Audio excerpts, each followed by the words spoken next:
কিছুক্ষণ আগে বিমানবন্দর নিয়ে বলতে গিয়ে বলছিলেন একজন যে বড় বড় শিল্পপতিরা আসতে চান কিন্তু আসতে পারেন না কেন? শিল্পে তোলাবাজির জন্য। তোলাবাজি আউট, সিন্ডিকেট রাজ আউট। আর তাই আজকে স্বপন দাশগুপ্ত অর্থমন্ত্রী তিনি ঘোষণা করলেন যে 100 কোটি টাকার ওপরে বিনিয়োগ কেউ করলে তাকে জেলা পরিষদ বা পঞ্চায়েতের অনুমোদন লাগবে না।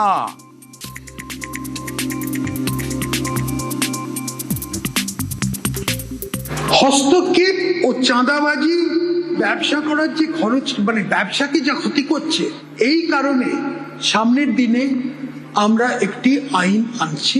আমাদের সরকার আইন অনুযায়ী ব্যবসাকে সিন্ডিকেট চার্জ এবং অন্যান্য বেআইনি অর্থ আদায় করার থেকে রক্ষা করার আইন আনব। এই আর্থিক বর্ষে যে বাজেট, সেই বাজেটে অনেক বড় বড় ঘোষণা, নতুন ঘোষণা, তেমনি নতুন পুরসভার ঘোষণা। 9টি পুরসভা। কি কি সেই 9টি পুরসভা? দেখুন, শিব মন্দির, গাজল, চাঁচল, নতুন পুরসভা হবে এগুলো। আরও বাড়লো পুরসভার সংখ্যা যাতে মানুষকে ঠিকমতো পরিষেবা দেওয়া যায়। বেলদা, বাগনান, জয়গাঁ, 9টা পুরসভা, নতুন পুরসভা, পুরো পরিষেবা সহজ করতে। কোলাঘাট, কামারপুকুর, টুঙ্গিদিঘি, এই হলো 9টা নতুন পুরসভা। এই 9টা নতুন পুরসভা, কারণ পুরো পরিষেবা ঠিকঠাক দিতে বিরাট বিরাট পুরো এলাকা না রেখে ছোট ছোট পুরসভা গঠন করাই হচ্ছে এর উদ্দেশ্য।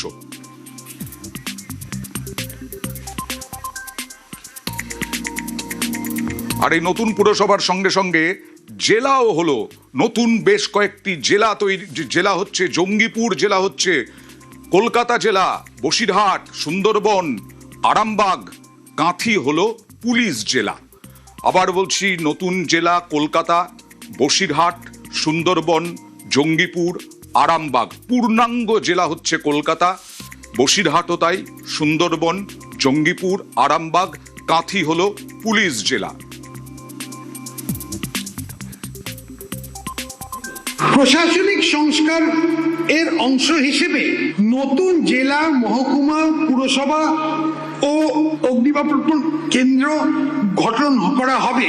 নতুন জেলাগুলোর মধ্যে থাকবে কলকাতা, বসিরহাট, সুন্দরবন, জঙ্গিপুর ও আরামবাগ। কাঁথিতে একটা নতুন পুলিশ ডিস্ট্রিক্ট হবে। গোপীবল্লভপুরে একটা নতুন মহকুমা, নতুন পুরসভা হবে। শিব মন্দির, গাজল, চাঁচল, বেলদা, বাগনান, জয়গাঁ, কোলাঘাট, কামারপুকুর, টুঙ্গিদিঘি। নতুন ফায়ার ব্রিগেড স্টেশন হবে হেমতাবাদ, বিনাচাপড়া, করণদিঘি, মানিকচক, ফলতা, কালিম্পং জেলার লাভা ব্লকের গিদ্দাবলিং, গড়বেতা, চণ্ডীপুর এবং কাকদ্বীপ। দীর্ঘদিনের চাহিদা ছিল আরামবাগ আলাদা জেলা হোক, আর সেই দাবি মতোই আজকে ঘোষণা করলেন স্বপন দাশগুপ্ত অর্থমন্ত্রী আরামবাগ নতুন জেলা। ওখানকার বিধায়ক থেকে সাধারণ মানুষ সবাই খুশি।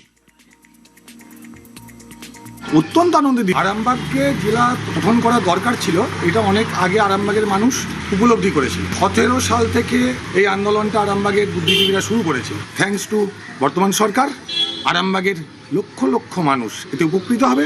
দাবি ছিল যে এটা একটা আমাদের জেলা হোক, আজকে হয়েছে, তার ফলেতে আমরা প্রচণ্ডভাবে খুশি হয়েছি। তা নাহলে আমাদের সমস্ত এই জেলার কাজ মেটাতে আমাদেরকে চুঁচুড়া যেতে হতো, দূরত্বটা ছিল অনেকটাই, যাতে আমাদের প্রায় 2.5 ঘন্টা সময় লেগে যেত। সেই সময়টা বাঁচবে এবং কাজগুলো আরও যাতে সত্তর করা যায় তার ব্যবস্থা করা যাবে।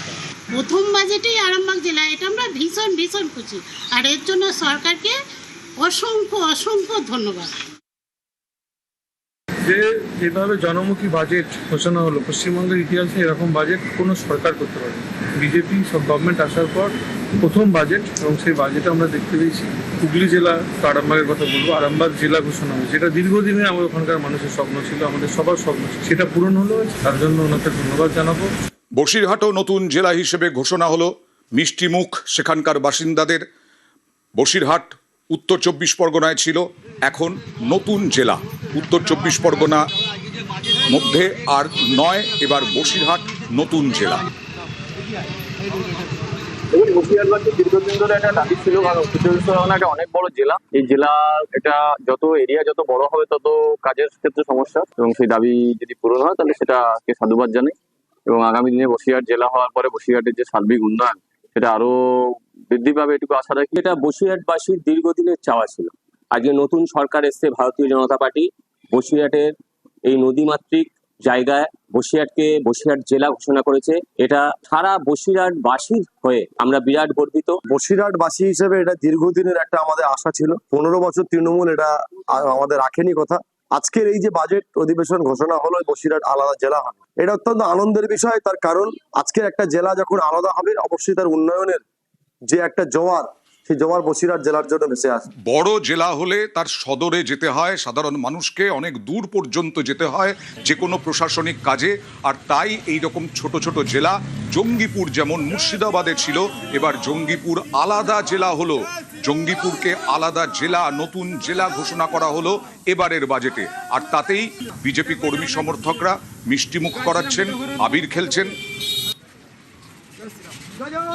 অবশ্যই আমরা খুশি, এতে অনেকের উপকারও হবে। আমরা আর ফরাক্কা থেকে বহরমপুর নিয়ার অ্যাবাউট 100 কিলোমিটার, মানুষের সুবিধা হবে। এবার জেলা ঘোষণা তো অনেক দিন আগের থেকেই শুনে আসছি, আজকে কার্যকর হলো, এটাই আনন্দ। সাধারণ মানুষ আর কি ভীষণ খুশি। আর জেলা এটা হবে, এটা আমাদের বহুদিনের দাবি ছিল। এই মুর্শিদাবাদ জেলার যদি উন্নয়ন করতে হয় তো দুটো ভাগে বিভক্ত হলে উন্নয়নটা ভালো হবে। যে কর্মকাণ্ড ছিল বিগত সরকারে, যে একটা মানুষ হন্যে হয়ে হয়তো দিনের পর দিন ঘুরেছে, তার কাজ কিন্তু হয়নি, পরিষেবাটা থেকে সে। এই বাজেটে উল্লেখ ঘাটাল মাস্টার প্ল্যান। বহু দিন ধরে, 15 বছর ধরেও ঘাটাল মাস্টার প্ল্যান বাস্তবায়ন করতে পারেনি এর আগের সরকার। এবার এই বাজেটে, বিজেপির প্রথম বাজেটে 1200 কোটি টাকা বরাদ্দ ঘাটাল মাস্টার প্ল্যানের জন্য। কি বললেন অর্থমন্ত্রী, দেখুন। পশ্চিম মেদিনীপুরের ঘাটাল এলাকার একটি বিশেষ ভৌগোলিক বিশেষত্ব আছে, যার ফলে এলাকার ভীষণভাবে বন্যাপ্রবণ। সেন্ট্রাল স্পন্সর স্কিমের অংশ হিসেবে 1200 কোটি টাকা প্রস্তাবিত ব্যয় করে একটি মাস্টার প্ল্যান তৈরি করা হয়েছে, যার লক্ষ্য পশ্চিম মেদিনীপুর ও পূর্ব মেদিনীপুর জেলার দীর্ঘকাল ধরে বন্যাপ্রবণ এলাকাগুলো চিরস্থায়ীভাবে রক্ষা হবে। চিরস্থায়ীভাবে ঘাটাল মাস্টার প্ল্যানের যে বন্যায় ডুবে যাওয়া তা দূর করতে হবে। ঘাটাল বাসিন্দারা কি বলছেন দেখুন।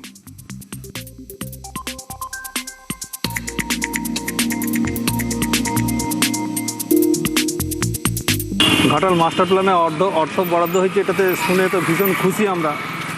মাঝে যদি তৃণমূল এলো, সে আমাদেরকে করবে বলে একটা আশা দিয়েও ছিল, আমরা আশা করেও ছিলাম যেটা হয়ে যাবে, কিন্তু অনেক কাজের গড়িমসি ডিসমিস করে সেটা আর হলো না।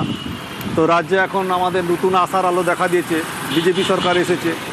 যে রাজ্যে, কেন্দ্রে এবং রাজ্যে দুটো একই সরকার আছে, যেটাকে ডবল ইঞ্জিন বলছে, সেই সরকার সাথে আছে। আমরা ভীষণভাবে আশাবাদী, এটা আশা করি বাস্তবায়িত হবে এবং আরও অনেক টাকা বরাদ্দ হবে। আমাদের যে মনের আশা আকাঙ্ক্ষা সেটা পূরণ হবে। জেলাবাসী হিসাবে আমার একটাই বলার, অর্থ বরাদ্দ হয়েছে, বিজেপি সরকারের কাছে আমি খুব কৃতজ্ঞ। এবং অর্থ বরাদ্দ হওয়ার ফলে ঘাটালে ছোটোবেলা থেকে আমি দেখে এসেছি বন্যায় আমাদের খুব কষ্ট হতো। মাস্টার প্ল্যান যদি হয় তাহলে এই জল যন্ত্রণা থেকে আমরা মুক্তি পাবো। এর জন্য আমরা বিজেপি সরকারকে খুব অশেষ ধন্যবাদ জানাই। বাজেটে অর্থ বরাদ্দ 1200 কোটি টাকা ঘাটাল মাস্টার প্ল্যানে কার্যকর হওয়ায় আমরা গর্বিত ঘাটালবাসী। কারণ ঘাটালবাসী দীর্ঘদিন ধরে উপেক্ষিত এবং অবহেলিত। রাজ্য এবং কেন্দ্র ডবল ইঞ্জিন সরকার হওয়ার ফলে আজকে অর্থ বরাদ্দ হওয়ায় আগামী দিনে ঘাটাল মাস্টার প্ল্যান কার্যকর হবে, এটা আমরা শুনে গর্বিত। আমিও খবরটা দেখছিলাম, আজকে বাজেটে আমাদের ঘাটালের জন্য ভালোই খবর, সুখবর, এটা খারাপ নয়। তো আমরা ঘাটালবাসী হিসেবে খুবই আনন্দিত, কেন এই গতবারের সরকারও আমাদেরকে প্রতিশ্রুতি দিয়েছিল বা কিছু বরাদ্দ করেছিল শুনেছিলাম এবং কাজও দেখেছিলাম, কিন্তু খুব গড়িমসির মধ্যে খুব একটা কাজের অগ্রগতি দেখতে পাইনি। তো আমার মনে হয় যদি এই সরকার নতুন উদ্যোগ নিয়ে ভালোভাবে কাজ করে এবং আমাদের ঘাটালেরও খুবই উপকার হবে। ঘাটাল মাস্টার প্ল্যান 1200 কোটি টাকায় রূপায়ণ করবার কথা ঘোষণা করেছে। ঘাটাল মাস্টার প্ল্যান রূপায়ণ সংগ্রাম কমিটি রাজ্য সরকারের এই ঘোষণাকে স্বাগত জানাচ্ছে।